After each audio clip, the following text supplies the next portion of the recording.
Ky zjarr masiv që ka përfshirë pyllin me pisha në afërsi të fshatit të Riban të Mallakastrës po avancon drejt zonave të banuara.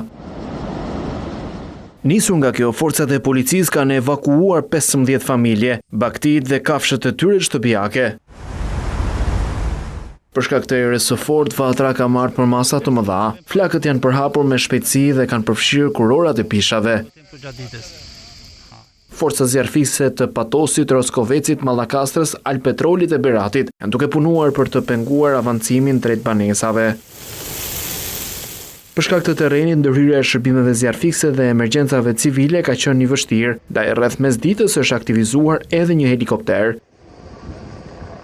Ndërsa për zjarrin e një ditë më parë që shkrumboi 400 pemull liri, policia e Mallakastrës ka arrestuar një 54 vjeçar. Ai dyshohet se ka ndezur zjarrin, por më pas flakët dolën nga kontrolli. Tashmë do të akuzohet për femër penale shkatërrimi pronës me zjarr.